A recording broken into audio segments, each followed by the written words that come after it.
Back once again with the Red, Gold, and Bold podcast with you as always. Jeff Chadiha from the NFL Network, NFL.com. Sam McDowell from the Kansas City Star. My name is Soren, Petro from Sports Radio 810 WHB. We were talking Chiefs football. One more game to go in this season. Who has more at stake with the loss here? Is it the Raiders fighting for the number one pick? The Chiefs fighting for or at least a top 10 pick? We'll talk about that. Will the Chiefs again waste the opportunity to play young players? How many key players are playing their last game for the Chiefs? A lot of free agents, a lot of guys on their way out the door. We'll discuss that. Is this the last time we see Matt Nagy with this team? Are the days of the Chiefs dominating this division over? We'll get to our keys to the game. We always like to do that. We'll also give you who wins, our predictions coming up right now on the Red, Gold, and Bold podcast. You are listening to the Red, Gold, and Bold podcast, the most in-depth analysis of the Kansas City Chiefs on planet Earth, breaking down the Chiefs like no one else can. Red, Gold, and Bold is hosted by Jeff Chadiha, Sam McDowell, and Soren Petro. Jeff Chadiha is a senior columnist and on-air personality for the NFL Network and NFL.com. Sam McDowell is a columnist for the Kansas City Star. Soren Petro is the afternoon drive host of the program on Sports Radio 810 WHB in Kansas City. The Red, Gold, and Bold podcast is proudly brought to you by Gann Asphalt and Concrete, Kansas City's nationally recognized full-service paving and pavement maintenance contractor, making parking lot problems disappear in Kansas City since 1994. Free consultations, no commissions, in-house crews, and every project comes with a written warranty. Find them online at GannAsphalt.com or call 816-484-3338. Gann Asphalt and Concrete, one contractor, all things parking lot. Now, here are the hosts of the Best Chiefs podcast, Jeff Chadiha, Sam McDowell, and Soren Petro.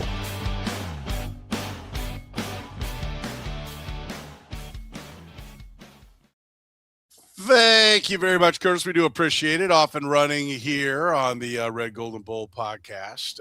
Gentlemen, let's talk a little bit about who's got more at stake here. Jeff, Chiefs, Raiders, who needs a loss more in this situation? As I thought about this, because it was my question, I was kind of laughing as I was writing it out. I was thinking, well, the Raiders are a no-brainer because it's the top overall pick, but I don't think this is a year you have, generational talents at that spot. And the quarterback pool is probably not as deep as we think it will be once we start looking at these guys. So to me, if the Chiefs, if they're getting a top 10 pick out of this, and they have more opportunities to impact their franchise faster in the pool of players they'd be looking at, would probably be a lot more advantageous for a team that is probably closer, probably is way closer to being back to a championship level than the Raiders will ever be. So I think it's the Chiefs. I mean, the Raiders have squandered a lot of really high picks, and the Chiefs have never been in this position before. But I think that they have to feel really good about having a top 10 pick given what they've gone through. Yeah. How about you, Sam? Out-tanking the Raiders. I mentioned that was one of the conversations I had in Vegas with some people there, that the Chiefs, the Vegas view, the fans' view is that the Chiefs are doing a better job of tanking than the Raiders, even though they're fighting for the number one pick. Who's it more important for in this one? Yeah, I mean, I don't know how you could argue that the Chiefs are out-tanking the Raiders. The Raiders have the worst record in the NFL. Out-tanking since the Chiefs began to try to tank. Yeah, without constantly tanking. The Raiders haven't won in a long, long time. Look, a loss is huge for both of these teams, but I think this answer is pretty easy. I think it's the Raiders. I mean, the number one overall pick. And I agree with Jeff that I don't think there's an obvious number one pick. And I don't know if Mendoza's the answer or whether Moore's going to be an answer for him, but they get to have the right to be the team that gets to do the homework and determine that. And if you go by the draft value chart, by the way, because I just wanted to see this for myself, and I thought it was interesting, the difference in the draft value chart, and this is the newer model, the difference between number 1 and 2, the value between 1 and 2 is greater than the difference in the value between number 8 and 16. Like, that's how big the number one pick is. And you're also picking, because they're not in a tiebreaker right now. It's not like, when you get in a tiebreaker, I don't know if people realize this, but, you don't get the tiebreaker in every round necessarily. But they right now are the only 2-win team. So right now, it's not just the number one pick. It's, first pick of the second round, first pick of the third round, first pick of the fourth round. Like, it's an advantage in every round. And that advantage to me is just a lot more significant than, the difference between like 8 and 12. Let's talk about what it means for the Chiefs, though. If they can, manage to lose this game, right? Staying up into that top 10. You talk about the trade value chart. We know that the Chiefs, to me, it's a matter of, and we'll get deeper into the draft, like you said, later on, but are there 7 real first-round picks or are there 15, right? If there's 7, well, it's pretty important to get up there to 8. You need one team to make a mistake and then one of those guys to land. If it's a deep class and it's 15 or 20, then you're okay, right? Then you got to, but what you'd ideally like, I think, is Jeff to have it be about 14, 15 guys and you're picking 12, right? So then the last corner, or the last edge, or the last, whatever is dangling there for somebody picking in the 20s. That's if you're trying to trade down. But if you're trying to trade up, it gets a lot easier. I mean, I think just the sound, like somebody said to me, why does 100 miles an hour matter in pitching? Why do we make such a big deal out of 100 miles an hour? Well, it's 100. Okay, that's what it is. Why do we make a big deal out of 100 wins? Because it's 100. Because it's the third one. There are these round numbers that do matter. Does top 10? Does a 10th pick mean a lot more than the 12th pick? Just when it comes to the psyche of what teams are doing, if it is something that, Brett Veach is trying to trade up, which is more his style than, say, trading back for extra picks. Oh, I think it definitely does. And again, they haven't been in this position in a long, long time. And Brett Veach wasn't making the picks when they were last in this position. But yeah, I don't follow college football, obviously, as closely as I do the NFL, but it feels like this is not a super strong year throughout the first round. So I think you're right. I think you could have a lot fewer guys who are really true impact players. And I know people are falling in love with the Jeremiah Love idea and all this stuff. Like, the Chiefs have to get help in the trenches up front at defensive line. And those guys, definitely. You're not going to sit around at 12 and 13 and luck into that. I mean, this past year, look at what the Falcons did with the Rams. People don't realize the Rams had the 12th overall pick because the Falcons were so dire to get another pass rusher, that they traded their first round pick to get it and got James Pierce with it.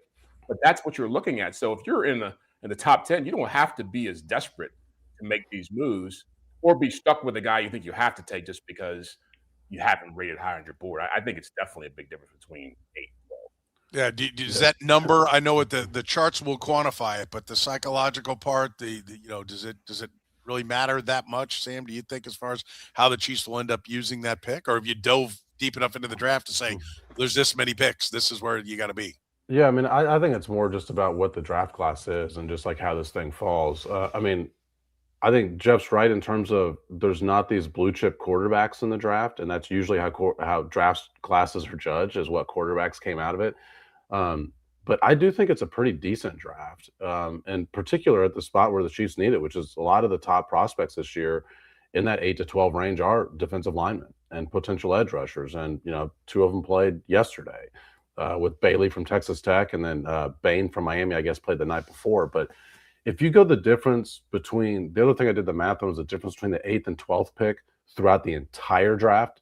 If you pick 8th the whole draft and 12th the whole draft, now the Chiefs don't have a pick in every round, right? But that difference is the equivalent of the last pick of the second round. Like, that's what you would be adding if you lose this game. Like, you basically would be just adding the 64th overall pick is the value of picking 8th instead of picking 12th. So, like, it's pretty significant for whether or not the Chiefs, even though I think it's more significant for the Raiders, like, it's a pretty significant game for the Chiefs. And, I've made this joke, I think, once before on this podcast, but Brett Veach loves to trade up, and I don't think just because they're high would prevent him from trading up, but your best opportunity to trade up is losing on Sunday. Well, I was going to make the point, too, it's a different position, but think about when Trent McDuffie was drafted, and that was the same year that, Sauce Gardner and Derek Stingley and J.C. Horn, and the Chiefs traded up to get him. The next corner to go was, Khair Elam to Buffalo, who's been an awful player, not even in Buffalo anymore. And so you're talking about limited – talented impact players. Like, being in position to get those guys is huge. Yeah, for sure. I think we should say this, Jeff. I think the Chiefs know how to tank. Like, I think they're doing a good job of it because, we've said all along, players and coaches don't tank. That's not where you tank. You tank general manager, ownership, and Andy Reid has contributed by allowing anyone who's got an owie to be IR'd. Right, like that is how you do it. You take the best players that you can, you can realistically take off the field. You take them off the field. Everyone who goes out there is going to try to fight. They're going to try to get it done. They're going to try to make it happen. But I will give them credit. They do look like an organization that understands how to do this, which should give you some confidence. I think if you're a Chiefs fan, that they're down. They don't plan on being down for a long time, and they're going to try to maximize the returns while they're down. Well, yeah. I agree with you, and this is on our rundown as well, but I'll believe that fully when I see who's on the field on Sunday. Because if it's still Isaiah Pacheco and it's still JuJuSmith-Schuster and it's still Drew Tranquil and, all these guys who could be sitting and while younger guys are playing, then they're not fully committed to it. But yeah, I agree that I think doing the IR thing does show you that they're willing to go in that direction and try to make it easier to have that pick. Let me ask you a question, Sam. When was the last time anybody was in the concussion protocol and missed more than a week for the Kansas City Chiefs? And I know this is a sensitive subject. And yeah, I'd have to go back on that. I'm going to tell you off the top of my head, I can't think of it. I cannot think of a time. Remember Patrick Mahomes got concussed against the Cleveland Browns? In the playoffs, there were zero doubt that he would be ready to go the next week. They pretty much are able to make it through the concussion protocol. They've got 2 guys on the IR for concussion protocol. Trent McDuffie was practicing and is now done for the year. Like, they are doing, in my opinion, a pretty good job of taking off the field anyone that they can take off the field. Or do you disagree, Sam? Well, I mean, NFL players play through injuries throughout every year. I mean, the Chiefs have a ton of guys who are injured, and right now it's just why play through an injury? I mean, why risk to have something worse? I mean, especially when you consider the fact that, the quarterback was on the injury report with a knee injury, and something much worse happened. And I'm not saying those two things are correlated. I'm not at all in that medical field. But a concussion is definitely something that, your second one is worse. So I think, like I said, when guys play hurt, why play hurt right now? Yeah. I think that's, and maybe I'm giving too much credit to them because we just haven't seen them be in this position before. Oh, I don't think all these guys would, to your point, I don't think all these guys would be missing Sunday if they needed to win this game to go. Oh, absolutely not. I mean, but I guess my point there is, like, maybe everybody makes this really easy and they do that all the time. And it's common. And we just I have not covered a team recently that's been in this position. So it's been, since 2014. Yeah. Well, they've used IR in the past to sit guys who they didn't want. Like, I remember Sky Moore having some kind of knee injury that let's just get him off the field. And I think it was a back or so, but skill. I think the larger conversation that we don't really have time for on this rundown is, like, the NFL needs to do something about tanking too, because if they want these games to be more, it was funny when Andy Reid opened his Wednesday presser by saying, this will be a fun game to watch. It's like, for who? Yeah. They put it in the 3:25 window. Like, all right, we got to have some slop down here too. They should play London time on Sunday. It was notable by where they put it. I'm like, 3:25. Then you're like, okay, yeah, they know no one's watching this game for sure. All right, we got a lot still to get into here on the Red, Gold, and Bold. We'll talk about the young guys. You heard Jeff allude to that. We'll do it after you hear from our friends at Gann Asphalt and Concrete. Gann Asphalt and Concrete, proudly serving the greater Kansas City area. Nationally recognized full-service paving and pavement maintenance contractor. Locally owned and making parking lot problems disappear in Kansas City since 1994. Let Gann educate you about the most cost-effective way to solve your parking lot problems. Free consultations, no commissions, in-house crews. Every project comes with a written warning. Gann Asphalt keeps your parking lot safer and helps you and your business avoid unnecessary delays and costly expenses. Find Gann online at GannAsphalt.com or call 816-484-3338. Gann Asphalt and Concrete. One contractor, all things parking lot. This episode of Red, Gold, and Bold is brought to you by Frontier Justice, where freedom is a lifestyle grounded in safety, responsibility, and respect. With locations in Lee Summit, Missouri, Kansas City, Kansas, and Jenks, Oklahoma, Frontier Justice offers firearms retail, a premier indoor shooting range, and training, all under one roof. Whether you're new to shooting or a seasoned pro, you'll find expert staff, top-tier gear, and a strong sense of community. Faith, family, freedom. That's what Frontier Justice stands for. Visit frontier-justice.com to learn more. All right, let's talk a little bit about the youngsters. Are we going to see them actually get into the game, Jeff? Do you see them changing up how they're going to approach things as far as getting more of the unproven players out there? I'm not certain. I'm hopeful, and maybe the situation, maybe some of these older guys start, and you start weaving some of the younger guys in, but you have to play these young guys in this last game. I mean, they keep talking about it in these press conferences, how important it is to get reps and guys look good and they're showing flashes. We just went over the fact there's nothing for them to gain in this by winning this game, clearly. And so why not hand the ball to Brashard Smith a few more times? And why not see what Jeffrey Bossa can do and give Jaden Hicks more opportunities to go out there and make mistakes? It's, part of me thinks, I know it's hard when you won as much as they've won to know how to handle these situations. And I think back to Creed Humphrey and Trey Smith's reaction when Kareem Hunt got tackled in the end zone in the Tennessee game and got a safety. And that level of emotion, enthusiasm is from, hey, we've won. This is who we are. Now they're going to start thinking about who we're going to become, right? And so that means letting these young guys play and being excited about them. They have been in these situations before where the last game doesn't matter, right? They do know how to operate in these kind of games. And they have played younger players in these kind of games. So I would hope they would look at that and say, let's go with that model and make the most of it. You see anything different this week, Sam? I don't know. I thought in Tennessee we would. I thought in Denver we would, or against Denver, that we would be able to see some of these young guys play. So I don't know how you can have optimism that you will. You certainly can't have certainty. And I just the argument is just so clearly one-sided to me. I mean, it helps you grade these players, which in turn helps you decide what you need to do this off season. If the rationale is that these guys aren't ready, I just think on-the-job training is the most valuable training you can get. Is the argument is that JuJuSmith-Schuster helps you win more. First of all, I disagree with it. And second of all, you don't need to be prioritizing winning right now. I looked this up over the last 2 weeks because that's when we think these guys should play, obviously. Like Jalen Royals, for example. JuJuSmith-Schuster has 76 snaps. He's got 28 yards. In terms of yards per route run, there's 79 receivers who have been targeted at least 6 times in the last 2 weeks. 79. He's second to last in yards per route run among those 79 wide receivers in the last 2 weeks. But you know who's last in that? Marquez Valdez-Scantling. Isaiah Pacheco has one 15-yard run all year. The third lowest, those are called breakaway runs. He's got the third lowest breakaway percentage in the entire NFL.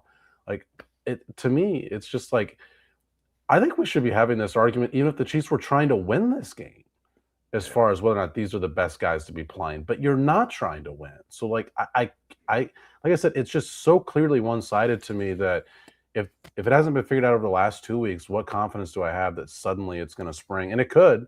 But I can't sit here and say with certainty that Jalen Royals is suddenly going to start playing 45 snaps on Sunday. Let's talk about Jalen Royals specifically, Jeff. I mean, is that if he can't get on the field right now, is that a sign that your offense is broken? That you've drafted a guy, you vetted him, you interviewed him, you talked to him, you watched the tape on him, you brought him in, you brought him to minicamp, you did all these things, and he still can't grasp the offense? What are we doing as far as you got to be asking yourself, I think if you're the Chiefs, what are we doing as far as how we're deciding who we pick? This to me is somewhat of a microscope on the combination of scouting and drafting working hand in hand with coaching if you can't put these people on the field at this point. Yeah, I mean, it's not a sign that the offense is broken. It's a sign that their perspective and their approach is broken.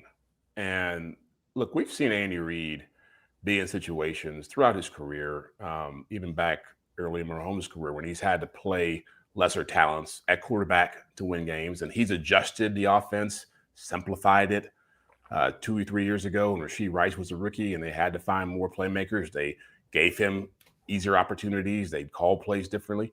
They can do the same thing for Jalen Royals. No matter where he's at as far as maturation and development, understanding things, you can go out there and just run stuff that he's comfortable with. But they did. They were. It turns out they were running plays. Yeah. Yeah, exactly. Like they put him on the field as a run Yeah. blocker. Like that was Yeah. the niche apparently they've been preparing him for. Yeah. And so I don't get like him. We still don't know what Jared Wiley is as a player. He's been here for a couple of years. They can do it if they want to do it. And again, maybe I'm hopeful they'll recognize that in this last game, but they have to do. You can't have a 4th round pick on a team where you're looking at probably having to change out all your receivers in the next couple of years and not knowing what he can and can't do. You'd rather know in these kind of moments in a big game against the Buffalo Bills or the Denver Broncos. Yeah. Here's how reticent that this thing is Jeff said 4th round pick, and I didn't know which of the 3 4th round picks he was talking about. Because you got Hicks, Wiley, and Royals all in the same situation that would all be valuable to see this week. I mean, Noah Gray's contract might be cuttable in March. Wouldn't you like to know if Jared Wiley can fill that role or not? And there hasn't been an investment to figure that out. And look, maybe they've already determined the answer is no. But I still think players surprise you at times, and you might as well see if any of these players will surprise you. Yeah, I would agree. And we'll talk a little bit more about some of those cuttable players because I think that's a part of the equation as well. But I can't stress enough, like, we see it the most, and let's talk about Spagnuolo here because that's maybe where we see it the most, where, we've got some high picks that can't get on the field for him. Even guys that go on to end up playing really good football couldn't get on the field early on. Leo Chenal really couldn't get on the field in his first year. I remember looking at Leo Chenal at his locker towards the end of that first year going, man, this guy looks like a player. Like, I looked at him at Wisconsin. I was like, I love that pick when they took him, but man, they're not getting him on the field. Now he's come around, right? But same thing with Jaden Hicks. We see him pop, and like the Steve Spagnuolo, like the when we saw young players play really well when they burnt the boats. They didn't let him go back. There were no veterans. It was that 22 draft class where it's like, you're going to have to play these players. There are no other players. I mean, that's where I think they have to acknowledge a disconnect, Jeff, between the personnel department and the coaching staff. When you see the guys, because it's not like, the first time Felix Onyeudike-Uzomah's name went across the desk of Steve Spagnuolo was when they picked him. Okay. It's discussed with the coaches. And so there clearly seems to be a disconnect on the defensive side, maybe more so than even on the offensive side. I know Jalen Royals is the poster child this year. There's a lot of guys that can't get on the field that they would have had a say in what they ultimately ended up doing. Yeah, well, it's not just who is he not playing, but why is he playing other guys who clearly aren't up to the task with the role he's asking them to do. And so he's always been wedded to the idea of the experience, the knowledge of the system means more than your overall talent. And I do think it's time probably to question him more because he hasn't really gotten the bulk of the criticism, right? It's been the offense, it's been Andy, it's been Nagy, it's been where's was this. But really, these decisions, they don't have the luxury of drafting guys, third, fourth round, not playing them, paying guys tens of millions of dollars, not playing them. They don't have that luxury anymore. Like, there's nothing else coming. And when Spagnuolo got here, and I'm a huge Spagnuolo fan, been a fan for a long time, going back to his Giants days, he's always been a greater coordinator when he's had greater talent in the trenches. And once that talent goes away, all those blitzes, all that exotic stuff, you know what? Teams figure out, let's just stay out of obvious blitz situations, and then we're going to be okay. So once all that magic goes away, like, what are you left with him? And so, yeah, you have to, just as the offense needs to get better individual talent, they have to look at guys like Noah Williams, who played pretty well last week. Look at guys like Jaden Hicks, who seemed to be pretty promising when he was coming in. These are the guys you have to rely on if you're going to keep progressing and competing. If you don't have these guys playing, you can't keep rolling the dice every year and hoping somebody works out. We are talking about the side of the ball that's 10th in yards allowed and 6th in points allowed, Sam. I mean, I think that's an important part of the equation to point out here. But it's, and we're doing it for a reason because you're going to need these young players to play in the future. But I mean, if you're sitting there in Steve Spagnuolo's office, you go like, "Have you seen the numbers, guys? Like, the problem's not over here on my side of the office. Like, it's go down the hall if you want to figure out where our problems are. Look at my numbers." Yeah, I mean, I was trying to think of it this way: like, how many coordinators would have with the group the Chiefs have sixth in points with this group right now? That defensive line, I mean, because Exactly. like the you cuttables. can't. Yes, you can't get pressure on the quarterback, and you're still 6th in the league in points allowed. And look, their DVOA is worse. If I'm going to quote the metrics when they favor me, like the DVOA is worse. I think they're 15th in DVOA. But still, I don't even know how many coordinators would have this group 15th in DVOA, because, like I said, when you're 19th in pressure rate, despite being 3rd in the NFL in blitz rate, and you're still putting up these kind of numbers in the end game, like I think Spags has done a hell of a job this year. And I understand the frustration with not playing Bossa. I mean, I've been it's what I wrote after the Tennessee game. But Ashton Gelati's played half the snaps this year. Omar Nomalot was in the lineup. Noah Williams was in, then he was out. Now he is back in. And I agree with Jeff that, I think he looked good in Denver, to where I was like, whoa, why haven't we seen more of that guy over the middle course of the season? Look, Spags knows more, and Dave Merritt know more than we do about players' preparation, whether or not they're ready.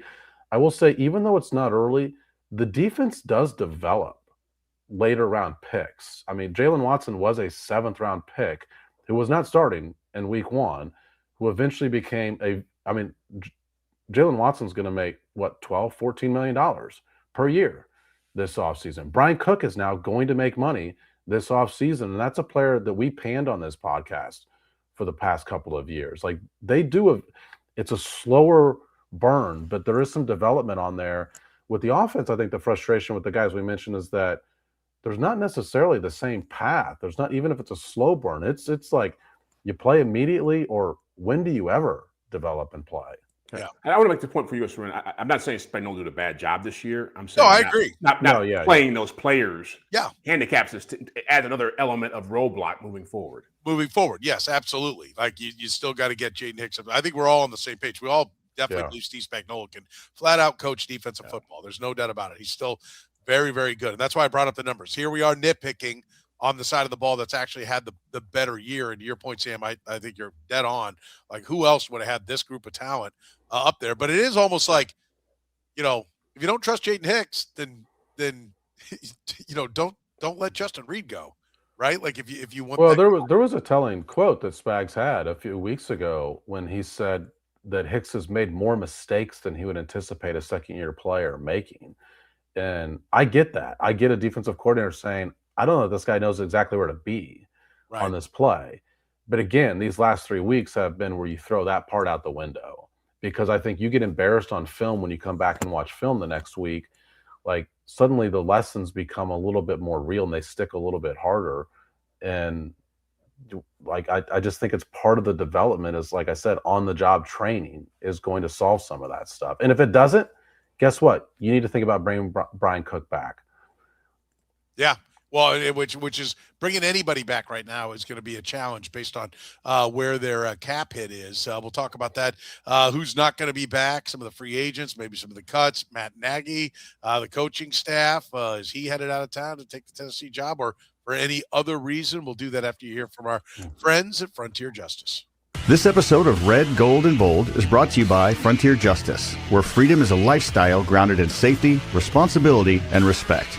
With locations in Lee Summit, Missouri, Kansas City, Kansas, and Jenks, Oklahoma, Frontier Justice offers firearms retail, a premier indoor shooting range, and training, all under one roof. Whether you're new to shooting or a seasoned pro, you'll find expert staff, top-tier gear, and a strong sense of community.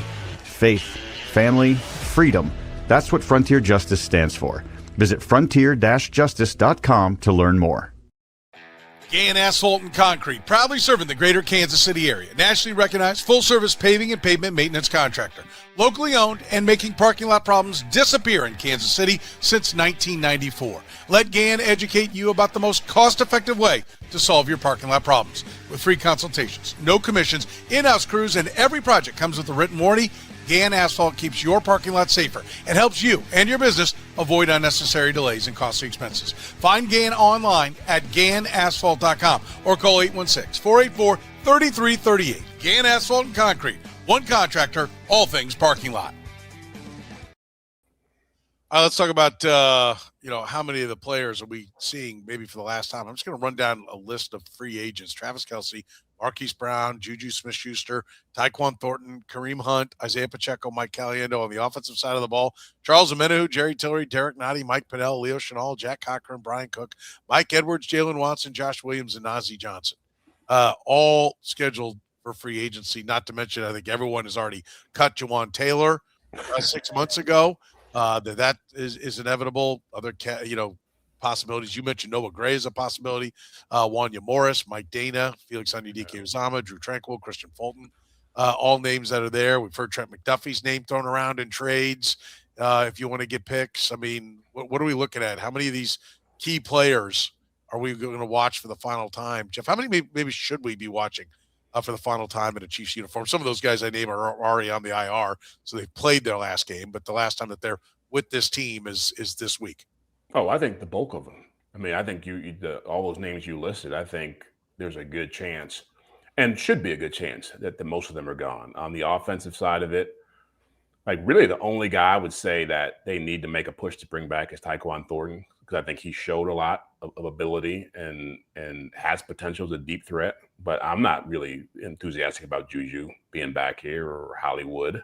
Pacheco, obviously. What Kareem does is nice, but it's not like you can't find anybody else to do it. And he's well past 30 now. Obviously, Jawan Taylor. Caliendo's a restricted free agent, right? Yes. Najee too, right? Yeah. Yes. Yeah. But on the defensive side, yeah, you're talking about Omenihu, no need. Nottie, no need. Chenal will be a loss, but you can't really pay him to be back. Watson's going to be gone. Cook. Yeah, I can't really think of too many guys who I think on that list who should be back, or who you can't find somebody comparable to fill in. So I think you're talking about 10, 11 guys, probably, at least. I think it's more. Okay. Yeah, I mean, I think when you go through the list, Jeff, one by one, you'll come up with more too. And because look, I mean, I think the cuts aren't quite as easy as what people are talking about, because then you do have to spend those dollars in free agency to backfill, and they're not, even though that technically creates some money, there's still not going to be a ton of money to go sign. Free agency is more expensive than people realize. So I'm just saying, like, cutting guys and then you got to sign guys at that same position, I don't think is quite as easy as the trade-off as people give it credit for. But the free agents that are mentioned, yeah, the list of guys to bring back is really short. And I don't think they'll all be gone, because I think they'll find that in some cases, some of those veterans are going to be the cheapest option. But the main point here is you have to prioritize change. I mean, you've got to get the hunger back in the building, and it can't just be, hey, this group is going to be motivated based on how 2025 went. Like, you just need some fresh blood in the building. Yeah, I think, you can move Hollywood Brown. Like, will he be back? Veteran minimum. Like, enough of this nonsense about giving him $7 million. Look, he'd be great at the veteran, and that's what I'm saying. I know what people think of Hollywood Brown. At the veteran minimum, that's a pretty productive player at the veteran minimum. Which is basically what Juju is at 1.2, right? So, like, if you're like, I'm with you on your point. You made a great point about how much he's playing. It's way too much, right, for him to be playing that much. But Hollywood Brown at 1.2, that's what he is. He's a veteran guy looking for a spot. But the idea that he's going to be one of your top two wide receivers, which was the idea when they gave him 7.5 with what is it? Incentives that could take it to $10 million. It's like, okay, you're looking at a guy that you're like, oh, we think we can get 1,000 yards out of this guy. That's what we were all talking. Jeff was Captain Negator. Everyone bitches at Jeff. And he was, even talking like 750 or something like that, and Sam and I were thinking he could go for 1,000 yards. No. That those days are gone. I mean, yeah, absolutely. Well, I will say Hollywood Brown hasn't had this awful year that I think people say. I mean, he still has 5 touchdowns. He could potentially get 600 yards. But just one more thing on him. If people really want to root for the Chiefs next year, they should root for him not to have any catches or yards this weekend, because he's got some incentives, I think, involved this weekend. So if you want to have a real rooting interest besides the result, I mean, there's one that potentially could hurt the Chiefs down the road. So that's why Oladokin's playing. Yeah. Well, and also, like, Tyquan Thornton should have taken his job earlier in the year anyway. And so what he's supposed to be, what he's supposed to add explosively, Tyquan Thornton can give you. But a lot of these guys are glue guys too. And so when you're winning championships, you're competing for that. They're in the locker room because they're good people, they're leaders, they're selfless. And that's Juju, by the way. Yeah, exactly. Yeah. And so you have to start thinking about, we probably need less of that and more of some guys who want to just go get it. How many of the guys on that list I rattled off, and I updated it because there are a couple names I missed from down on the IR when I sent it over earlier. But how many names on there are you going to have to really fend off other, real offers for? Like you if let's say that the league, everyone decides you are a comp pick guys. Yeah. Yeah. Well, or even just like Tyquan Thornton, I don't think he'd factor in. I don't know that he's going to bring anything in comp pick wise. I mean, he'd add into the equation, but he alone is not going to really move the needle. But I think other teams have seen enough out of him that like, okay, let's give this a shot. You're going to have to fight to get Tyquan Thornton back, right? There's somebody else would be willing to give him decent chunk of change and maybe plus incentives or maybe even a second year or something like that.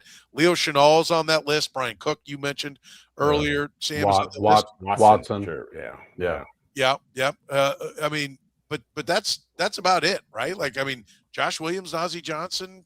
Who else are we talking about that you're actually gonna have to go fight for to get back onto your roster? Isaiah Pacheco, is somebody throwing money at him? I mean, the one name is I'll mention Travis Kelce. He was the first name I read that's out there, and we talk about playing their last game, and we'll talk more about the career, what Kelce's meant, and all that kind of thing. But like when people are like, "Well, is Kelce going to be back?" I'm like, "Not at that price." Like, no. And I don't think he's playing for 5. So I would say the two biggest moves that will tell you exactly how serious this team is about competing for championships quickly again, resetting their roster, are going to be Kelce and McDuffie. Like, if those two guys, possible trading of McDuffie and Kelce retiring, those two picks, those two decisions. And I think the Chiefs obviously control the McDuffie one, but I think Brett Veach and Andy Reid have to have a long, hard conversation with Travis Kelce about what are you coming back for? What do you want to do? Because I don't think it's as simple as I love playing football and I want to play as long as I can play football. It's different when you're coming back to this kind of situation, financially, spiritually, emotionally, psychologically. There are a lot of things he did this year that made him a pain in the ass. Let's call it what it is, right? And that's when he was playing well. If he starts declining and starts having really the issues that come with getting older, it might not be so much fun to have him around. So what in what aspect is any of that in the Chiefs' control, that decision with Travis Kelce? What they pay him. Yeah. But if Travis Kelce insists on making $10 million next year, or I think that's low. I think he'll insist on making more than that. Yeah. What would you pay him, Sam? Yeah. 10. I think 8 to 10. Half of what he's making now. For 1 year. Would you, if he says I want to play, would you give him that money? That he's currently making? Based on where they are right now. No. Whatever the number is you think he's worth. They're because what he's worth is not a number that I agree with you that I think on the open market, a veteran guy, I think he probably gets somewhere in the neighborhood of, 7 to 10 with some incentives that can take it higher. Right. But that's about it. But that number's too high for the Chiefs.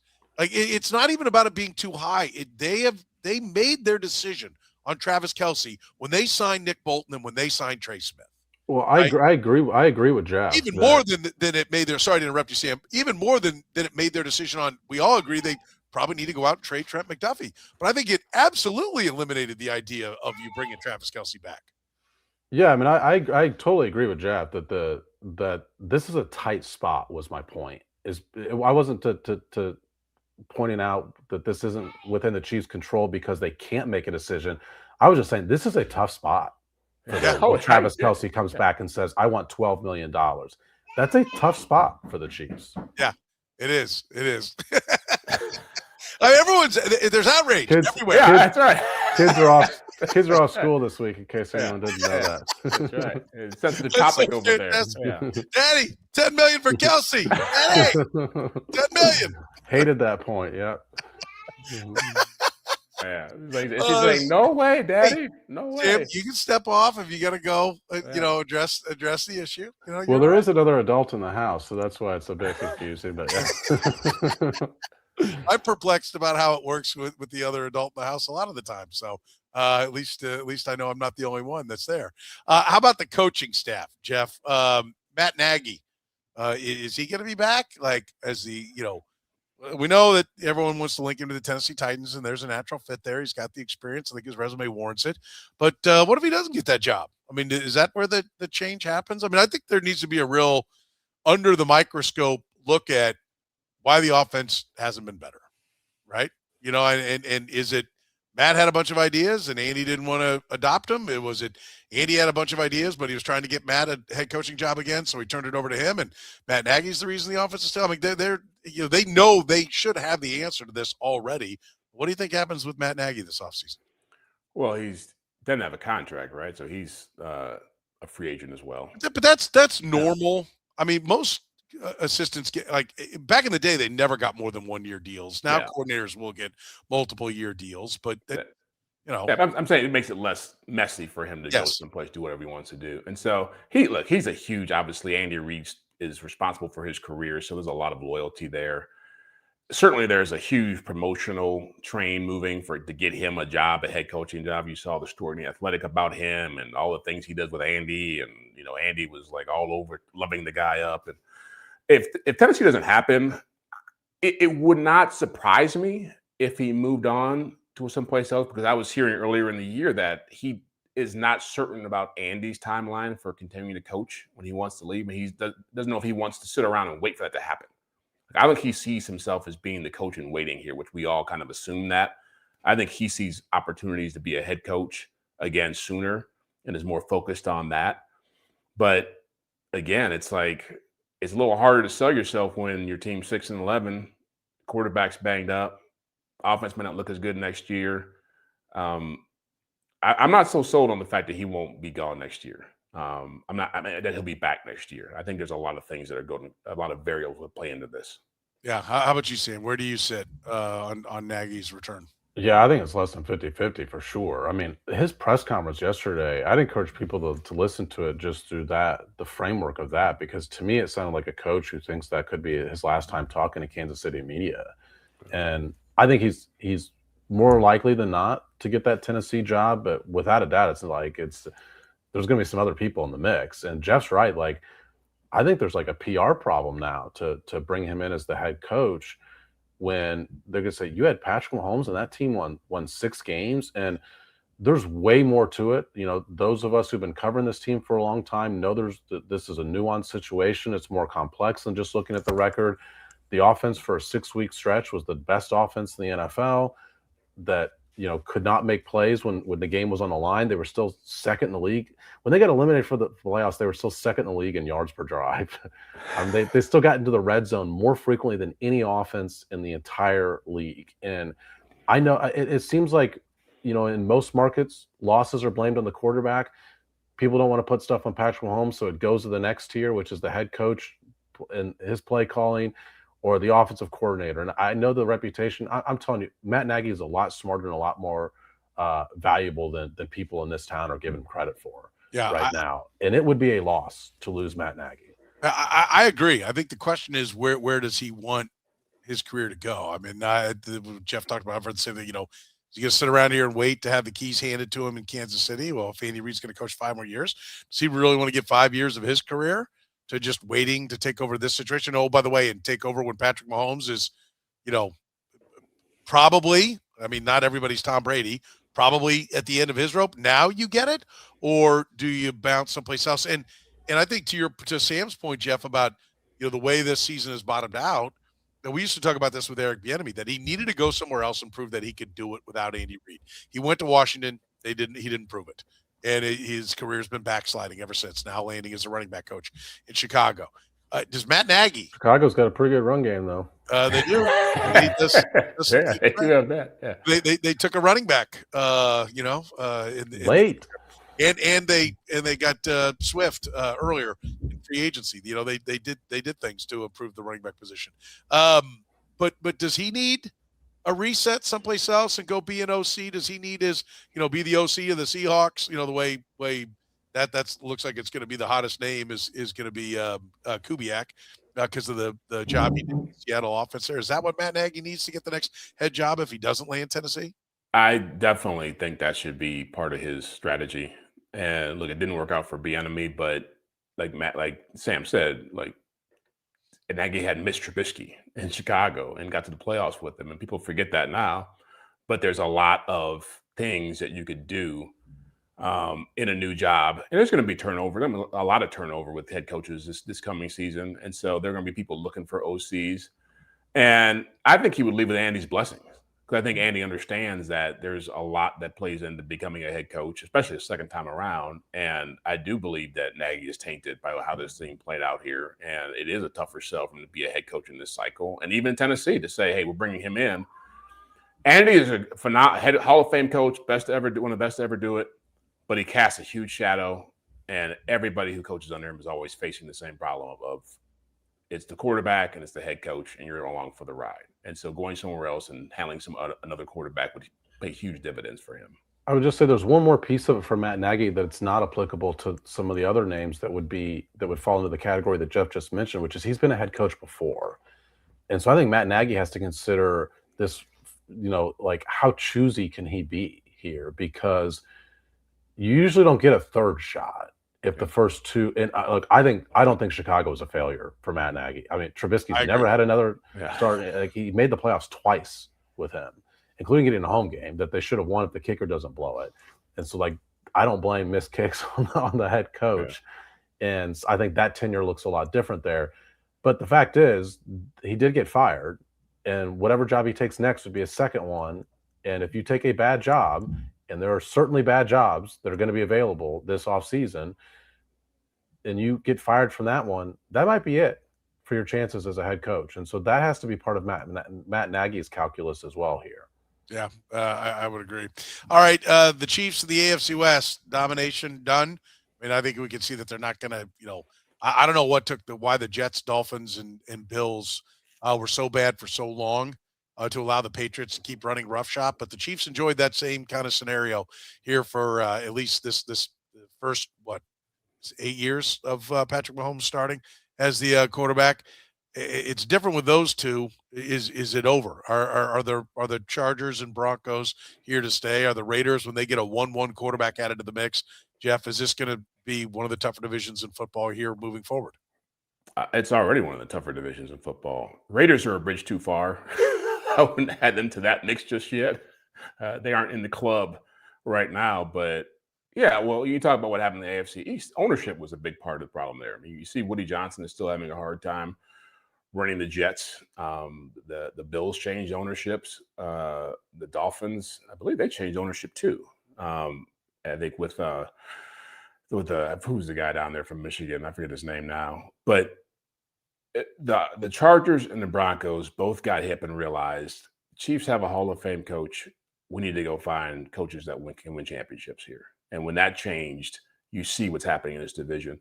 Sean Payton and then Jim Harbaugh, I would say, haven't had as much talent over the last 3 years or 2-3 years that the Chiefs have had. But their coaching ability has allowed those teams to be playoff caliber, to compete, to make huge strides that you weren't making those strides with Anthony Lynn or Brandon Staley or Nathaniel Hackett. And so, yeah, I don't think the Chiefs are going to have a run like they just had of 9 straight AFC West. They'll probably win the division again, but every year it's going to be a fight as long as these other two guys are around. Yeah, Sam, I mean, it definitely looks a lot more like the AFC North did with Tomlin and Harbaugh and even Marvin Lewis back in the day, and now here of late that, there's at least 3 of the 4. Maybe the role of the Cleveland Browns will be the Las Vegas Raiders moving forward, and so there'll be at least that situation. But it is going to be, and I do think I think the Raiders are going to fire Pete Carroll. I think they have no choice. I don't know how they could possibly even begin to not make that move. So we'll see if they get it right head coaching wise. But I mean, it's going to be tough for sledding. Like if Patrick Mahomes goes to 3 more Super Bowls, it will have been much more difficult to get there than it was the first 3. Yeah, and Jeff's right. I think it's because, Look, the Broncos' offense has not been good since Sean Payton got there. I just think there is some culture element to bringing in a respectable head coach who's won before and won at the highest level before and also won consistently.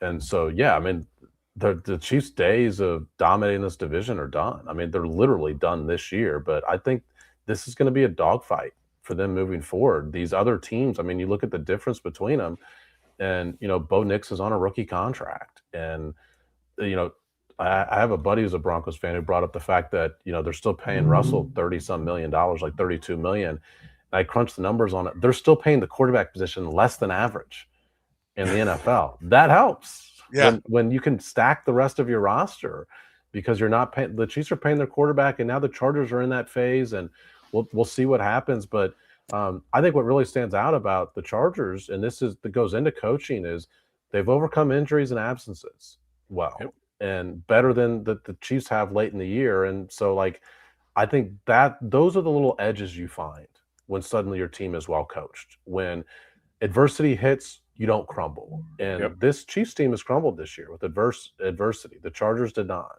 Yeah, no, I think that's a great point that you make there about how they have handled. And the Broncos, the Patriots, I mean, they have an opportunity right now with the cheap quarterbacks to cash. The Chargers are already paying the quarterback and playing at this level. So I think that's an impressive part of the equation for them. By the way, does Pete Carroll get fired? Do you agree with me, Jeff?